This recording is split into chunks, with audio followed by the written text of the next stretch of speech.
Olá, seja bem-vindos ao canal Passado a Limpo. Desde já eu sou grata a você pelo seu like, pelo seu comentário, pela sua inscrição.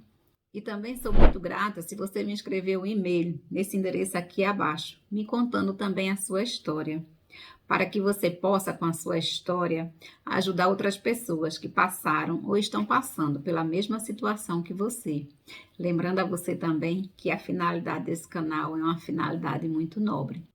Eu resolvi trazer para você a segunda parte da história da Viviane Reis. A vida da Viviane Reis é cheia de premonições, sonhos lúcidos, saída fora do corpo e visões. Para não deixar você esperando muito tempo, eu resolvi trazer a entrevista dela às quartas-feiras. E hoje é a segunda parte. A primeira parte da entrevista dela saiu no domingo.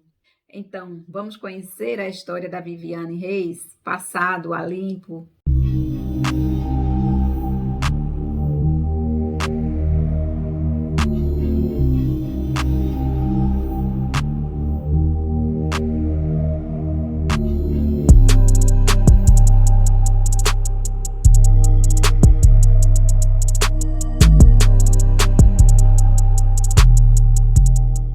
Oi, Vivi, tudo bom com você? Olha nós aqui de novo, Vivi. Tivemos aquela conversa na nossa última entrevista, tivemos uma conversa realmente muito longa.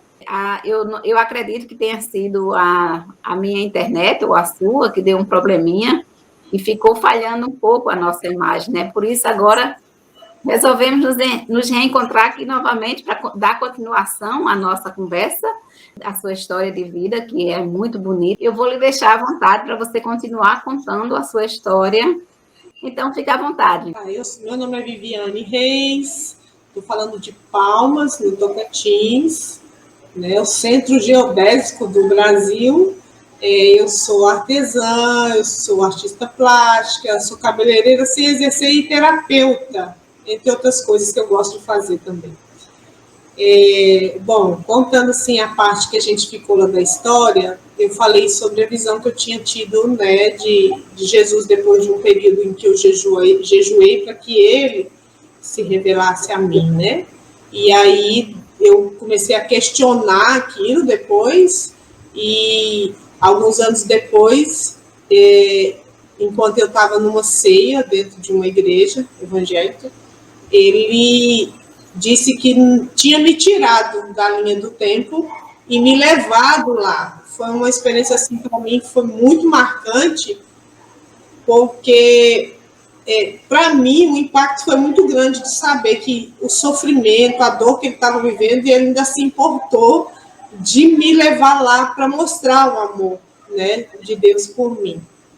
Então, isso me marcou muito, de uma forma muito profunda, sendo que eu não sabia ainda, não tinha estudado nada sobre física quântica, sobre a temporalidade, né?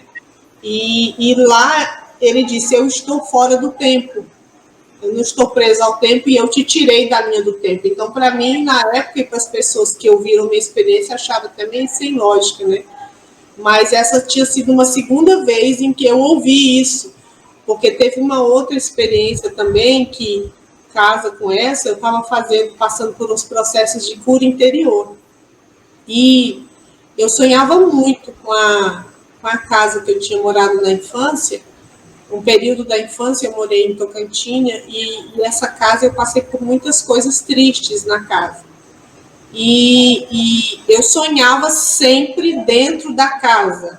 Eu tinha muitos sonhos, eu estava lá, presa dentro da casa, era muito ruim. Os anos tinham se passado e eu sonhava lá.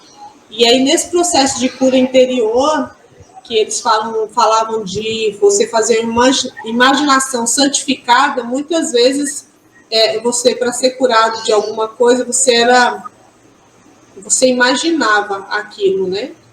E aí, só que eu não imaginei, eu vi mesmo, eu tive uma visão. Eu me vi nessa casa, eu não vi o rosto dele, mas era Jesus. Né? Como muitas pessoas que têm visão sabem que é ele, né? Era ele, e ele dizia assim, você não está mais aqui nessa casa, eu estou te tirando dessa casa. Você sonhava porque tinha feridas e estava preso. Você não é que você sonha com a casa, é que sua alma está presa na situação que você viveu, por isso que você sempre sonha no mesmo lugar. E eu estou te tirando da casa. E ele me tirava da casa, saía andando comigo, andando, e de repente já mudava o ambiente. A gente estava numa estrada, com árvores do lado da outra, a gente andava, subia no alto da estrada. Lá da estrada, ele me mostrava depois do mar e dizia, você ainda vai lá, depois do mar. Eu sabia que era em outro continente. Ele me mostrava e ele dizia assim, que ele me pedia se eu dava o coração para ele, aí eu entregava o coração para ele, e ele dizia, pega o meu também, aí eu colocava o dele também, assim, aí entrava, a gente trocava, né, o coração. E aí depois disso, ele dizia assim, eu estou indo embora, ele me levava lá de novo na casa para mostrar que eu não estava mais lá, e dizia, eu estou indo embora, mas eu vou ficar. É só me chamar. Aí depois disso, nunca mais eu sonhei com a casa. Depois dessa visão que eu tive, nunca mais. As visões, os sonhos atormentadores que eu tinha com aquilo que eu tinha passado, nunca mais aconteceu. E aí, agora voltando lá para aquela parte que eu estava, né, que eu estava tendo o começo das experiências, que eu tive essa visão com Jesus. E assim eu fui passando por processos que, para mim, que era muito racional, aquilo foi bastante intenso, né, para mim. Logo depois, mais ou menos um ano depois, que eu não sou pessoa de julgar muito, mas eu sempre observei os exageros e eu achava que, às vezes, as pessoas estavam exagerando muito. E eu estava num outro congresso de jovens, e teve uma mulher que ela começou a fazer os barulhos, né? E eu disse, pensei cá comigo, poxa, isso é Deus, meu Deus. Eu parquei isso tudo, né? Só pensei. Não falei nada para ninguém. E aí o pregador que estava lá na frente, ele disse sim, eu também tinha jejuado nesse período, porque eu queria que Deus se manifestasse para mim. E aí ele disse assim, eu não era uma pessoa também de sentir muitas coisas, né? E aí o pregador me achou lá no meio de todo mundo, apontou o dedo lá para mim e disse assim, Deus manda te dizer que você vai ter uma experiência como nunca você teve na sua vida aqui. E aí eu senti meu corpo todinho esquentar nessa hora. Esquentou muito meu corpo, como se tivesse me jogado dentro do fogo que não queimava. Mas eu pensei, eu era muito assim, eu disse, oxe, é só isso? Aí quando foi no outro dia, o meu só isso virou uma experiência extraordinária. Estava terminando o congresso e eles chamaram a gente que tinha ajudado na organização de tudo lá na frente para receber oração e que depois a gente ia orar pelas pessoas.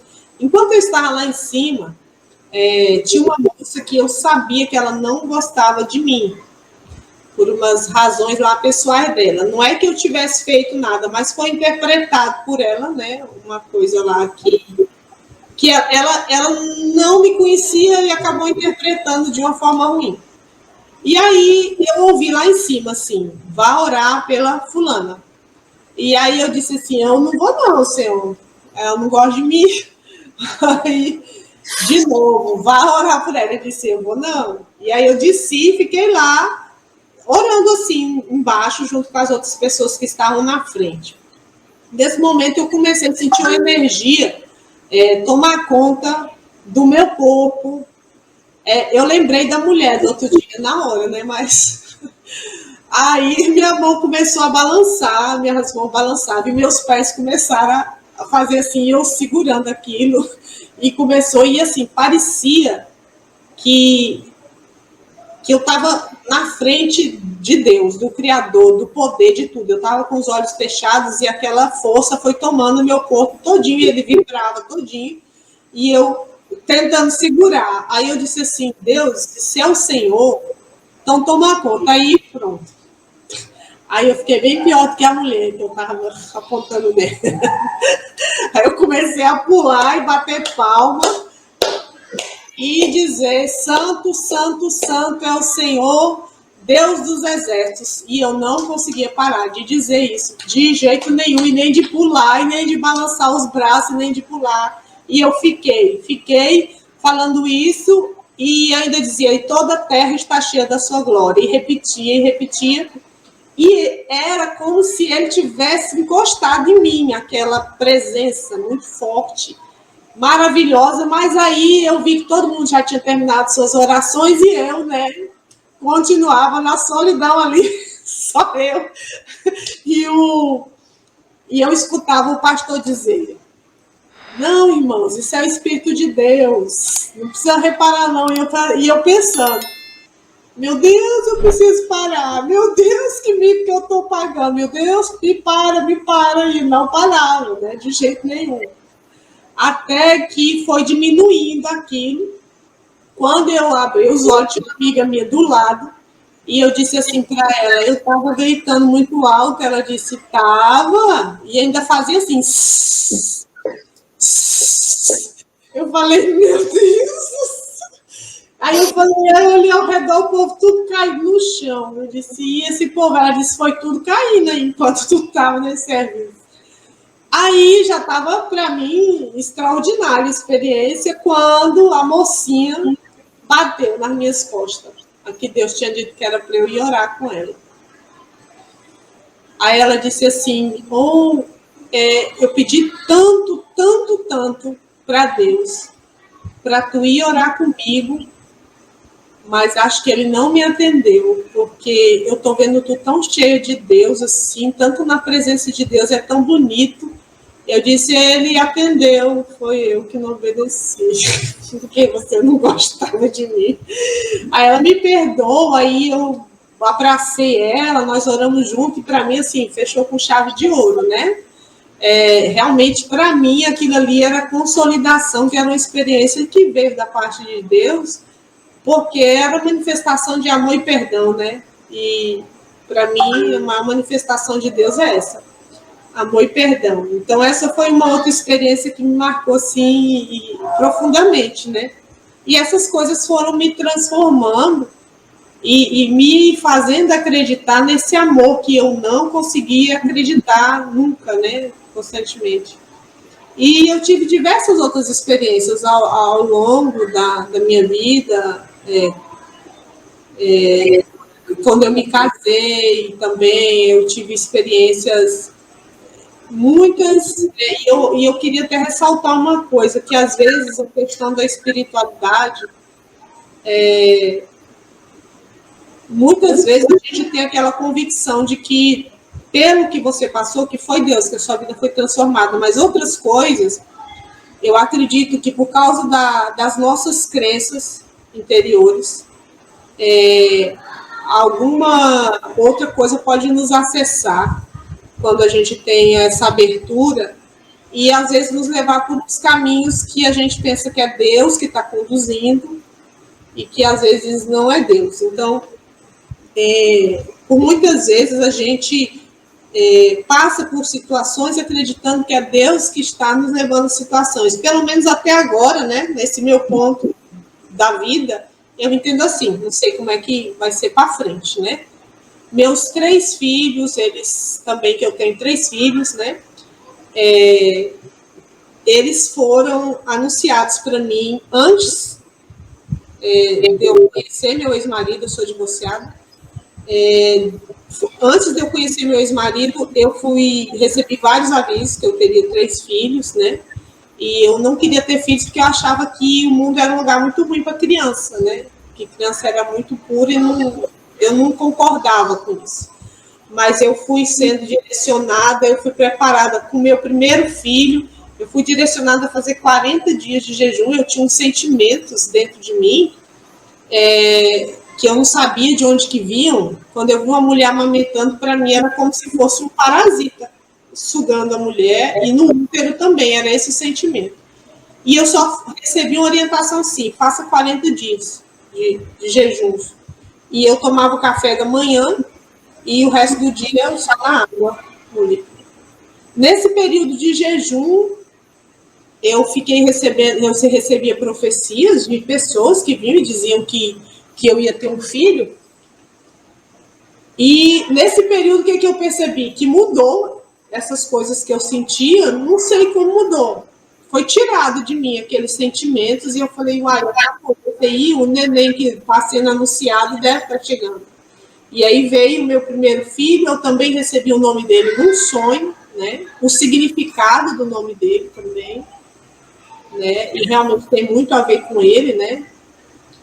Que significava o nome dele poderoso como uma águia. Eu sonhei que eu estava em um culto, ainda nem tinha feito o ultrassom, ainda não tinha 3 meses, e aí eu recebi um sonho, eu pedi, eu quero saber o nome da criança, porque antes de ser meu filho, o Senhor que sabe quem ele é. O Senhor é o Criador e o Senhor sabe quem ele é, a natureza dele, quem ele é. E eu via muito na Bíblia, né, as pessoas trocando de nome, significado de nome. E aí eu falei, todo nome tem um significado. O Senhor sabe quem ele é, então me dê o nome da criança que está na minha barriga.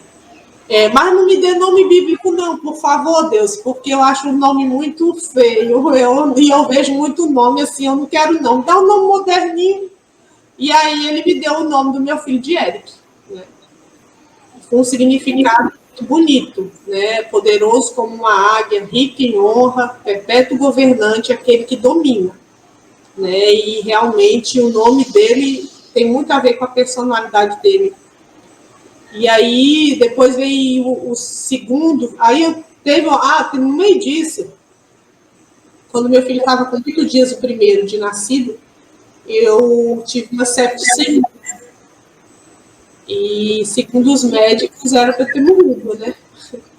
Mas eu estou aqui para contar a história ainda, né? Com 8, eu não tomei. A médica sugeriu que se eu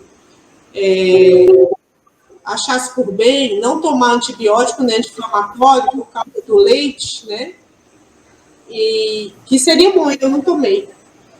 E aí, com 8 dias, eu tive uma infecção muito alta, eu não senti nada, mas era dos rins, e aí caiu uma grande quantidade de bactérias na minha corrente sanguínea, eles falaram que estava em 1 milhão, né, e aí eu tive uma septicemia muito forte. Eu não vou fazer aqui porque isso vai ficar parecendo que é engraçado, mas não é, né?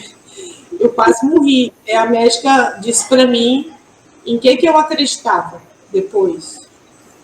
Porque eu cheguei lá no hospital, eu não levantava mais. Depois de uma crise convulsiva, né? Por causa da septicemia, ela disse para mim que em que eu acreditava, e eu falei que era em Jesus Cristo. E aí ela disse assim, pode agradecer a ele, viu? Porque era para você estar morta agora. Não era para estar viva, não. E essa foi mais uma experiência assim, que eu achei assim, extraordinária. Eu passei várias vezes por quase morte, mas sem experiência de quase morte, né? Das pessoas me dizerem assim, como ficou viva, né? Foram diversas experiências que eu tive assim. Na infância, eu tive uma experiência com a cascavel também, que eu escapei de ser picada por uma cascavel. E dessa época para frente, eu perdi medo de cobra, que eu tinha umas viradas de chave. Mas é interessante que diversas vezes contrariou, né, o que seria o curso normal e eu não morri. Meus filhos também, eu tive várias experiências com eles de cura, né? Eu tive o meu filho do meio, não foi em sonho que eu recebi o nome, mas foram 2 nomes com significados parecidos. E aí, como eu queria um nome curtinho, eu escolhi o nome dele, Igor. Ele nasceu sem um canal lacrimal e falaram que com 8 meses ele ia ter que fazer cirurgia para abrir, né? E ali eu comecei a pedir muito a Deus. Eu esperei com 2 meses o canal lacrimal dele estava aberto. E o médico perguntou o que foi. Eu disse, eu pedi para Deus, para abrir, né? E chorava muito ali, né? Porque eu sinto muito as coisas, então eu via ele bebezinho um olho todo cheio de secreção, porque não estava aberto. Então, juntava e virava, infeccionava, e com 2 meses ele estava... Ele também passou por uma outra experiência, ele foi o que passou por mais experiências assim. Quando ele estava com quase 1 ano, ele teve hidrocefalia externa. Eu comparava muito ele com o Ursinho Puff, porque eu achava o Ursinho Puff fofo. E com 1 ano, ele estava com a cabecinha ficando quadrada, e a gente sempre ia ao pediatra, e ela disse, a cabeça dele está crescendo, vamos fazer os exames. E fez exame, e ele estava com hidrocefalia externa, que diz que é rara, né? E eu olhava para ele, aquela coisinha, bolinha azulzinha, bolinha azulzinho, né, aliás, e muito gordinho, fofinho, eu via, eu falei, Deus, eu sempre te disse que eu não pedi filhos. Agora, meu filho, ela falou que, e eu fui no neurocirurgião também, né, e fui em mais de um, e ele falou que ele ia ter que fazer uma cirurgia, porque se ele começasse a dar sinais de retardamento, ele ia ter que fazer uma cirurgia, porque ele estava com essa hidrocefalia, que era rara. E eu saí do hospital falando com Deus. Eu disse, eu não te pedi filhos, então me dá meus filhos com saúde. E eu ouvi assim, uma coisa que me surpreendeu. Você comparou seu filho com um urso, ele não é um urso cabeçudo e nem barrigudo. E ele estava exatamente como o urso, com a cabecinha assim quadradinha. E aí disse que conserte isso, seu filho é a imagem e semelhança de Deus. E aquilo para mim foi um impacto muito forte, né? E eu tinha muitas imagens e eu recebi a orientação que era para queimar aqui tudo que eu tinha, que desligasse aquilo. E eu queimei. E aí uma mulher, eu nesse desespero de ver ele desse jeito, um dia estava dando umas voltas pela cidade, eu encontrei com uma moça, que era minha conhecida, e ela disse, Vivi, tem uma mulher que ela é usada muito por Deus para falar com a gente, você quer ir lá? Só que ela nunca está em casa. Eu disse, eu quero ir agora. Se Deus tem algo para falar comigo, ela vai estar lá agora. E eu cheguei lá, essa mulher conversou comigo das 4 da tarde até mais de 7 da noite. E ela foi falando do meu filho. E ela disse que aquilo ali tinha entrado por causa da comparação que eu tinha feito, exatamente como eu tinha ouvido, né? E ela disse que se não houvesse uma interferência de Deus, que ele ia para a mesa cirúrgica, né? Mas que tinha algo querendo tocar na vida dele para fazer com que ele ficasse retardado, mas que ele se destacaria pela inteligência, um homem que se destacaria pela inteligência. E eu voltei naquela esperança, né, para casa. Passado uns dias, eu queimei as coisas, eu vim e queimei as coisas aqui. Foi nesse dia que eu senti vontade demais de queimar tudo.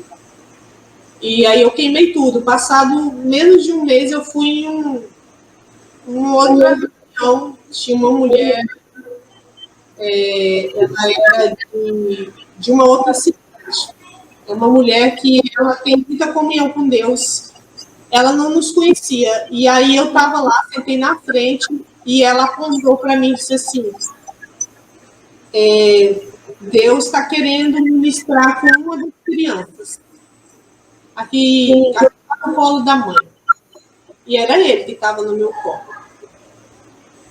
Aí ela falou, não precisa não, pode ficar aí mesmo, que quem faz é Deus. E aí terminou, ela chamou todo mundo para ela ver, quando a gente estava lá na frente, que a cabeça dele tinha começado a crescer e que Deus estava atendendo a minha oração e que ele ia ser curado a olhos vistos.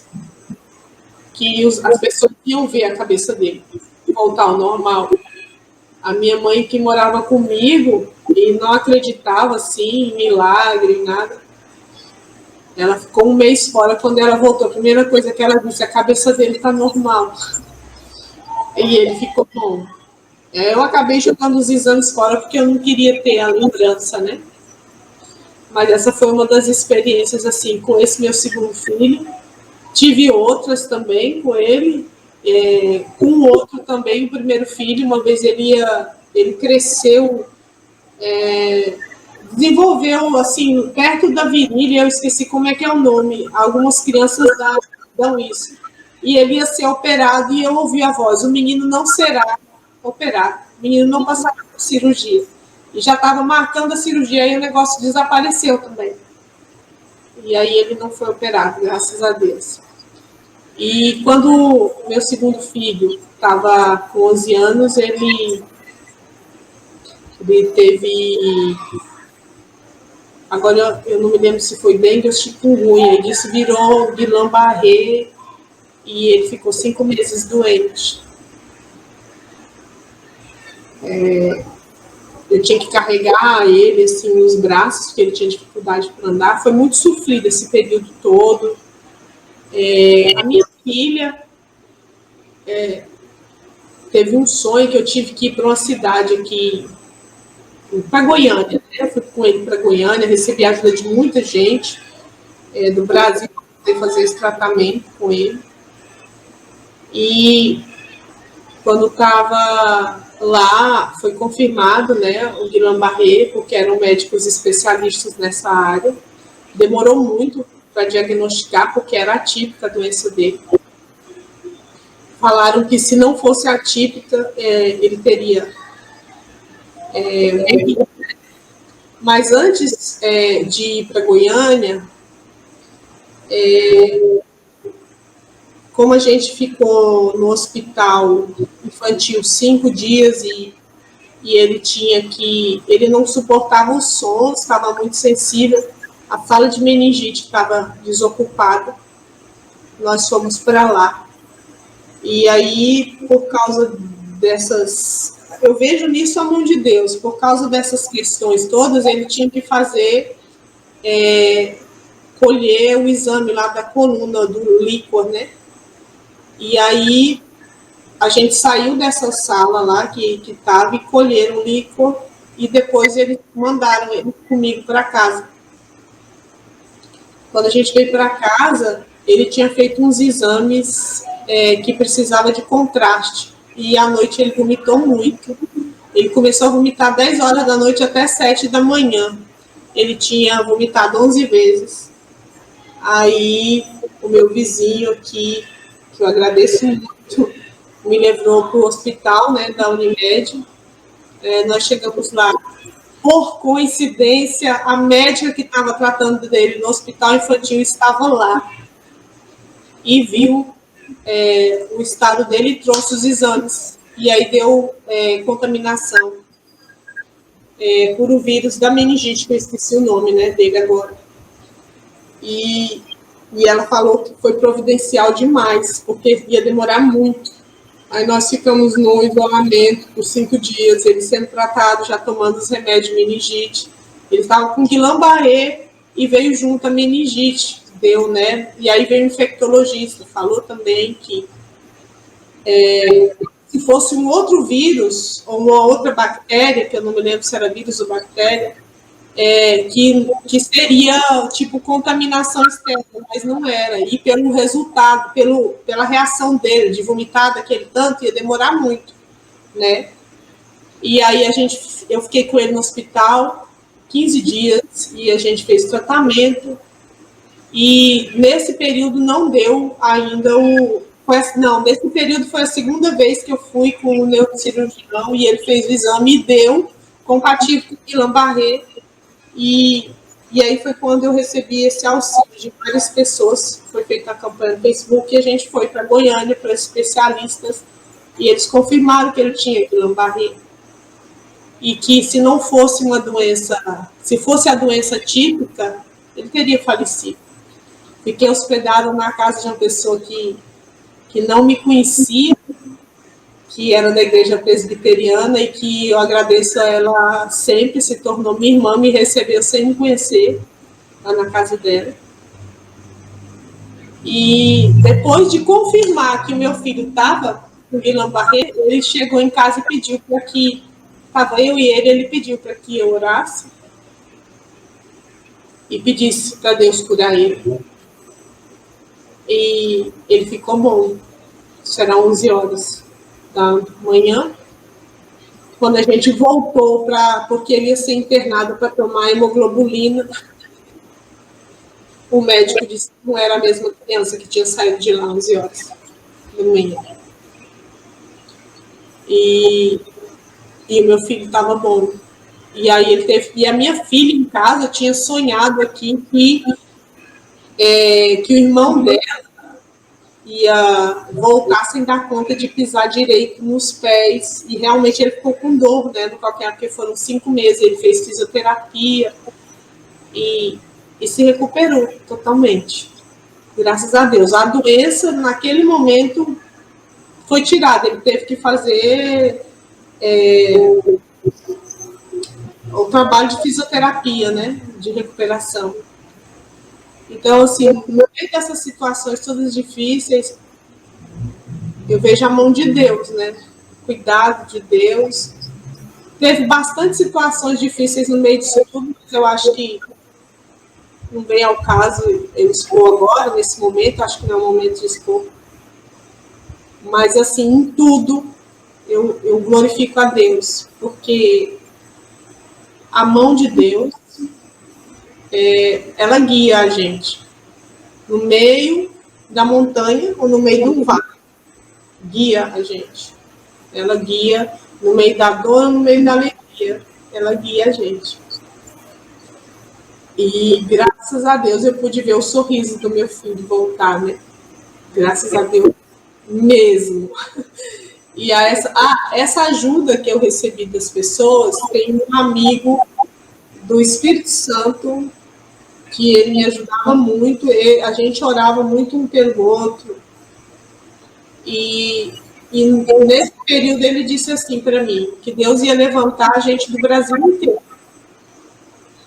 para me ajudar, né, com os meus filhos, por causa do que eu estava passando. E ele disse que ia me surpreender, realmente foi uma coisa impressionante. A gente de fora do Brasil foi movido e ajudou. E é extraordinário, assim, porque quando Deus também se levanta para ajudar, parece que se levanta do outro lado as pessoas que não querem ver os milagres acontecerem e nem querem acreditar que isso é possível. E foi bem difícil também esse ponto, porque houve muitas calúnias, não vou citar o nome de ninguém, mas eu passei por muita calúnia, por muita difamação, por muita coisa nesse período, mas o que é mais extraordinário que eu acho é que pelas calúnias, pelas difamações, por tudo que eu passei, eu tive que ir em psicólogos do fórum, do Ministério Público, dos tribunais, defensoria. E era engraçado que eles me diziam sempre a mesma coisa. Como que você mantém o equilíbrio no meio disso tudo? E eu atribuo a Deus. Eu até brincava, eu falava, não, meus surtos são internos, porque foi muita coisa. E nisso tudo, eu acho que se manifesta quando o eu sou habita em você, que nós somos habitação, mas quando a gente confia, né, ele se manifesta. E aí você pensa que vai afogar, mas ele está lá, fazendo, confundindo a cabeça de todo mundo que está esperando você cair, mas não cai. Não cai. Quem se levanta para agir contra uma pessoa que se conecta ao amor incondicional, ele não luta contra a pessoa, ele luta contra o amor incondicional que sustenta todo o universo. E não derruba, por mais que tente. A gente sofre porque a gente é humano, né? E a gente, às vezes, pensa que não vai aguentar. Mas o Senhor está na frente de todas as coisas. Desse período, eu passei depois por, assim, milagres assim extraordinários, muitos. Situação financeira difícil, Deus coloca pessoas de todas as formas na vida, para quando você pensa que tudo acabou. Aí ele fala, tem uma música do Azar Borba que diz: quando eu penso que eu já passei por tudo, quando eu penso que eu já vi de tudo, o Senhor me disse que ainda há muito mais, né?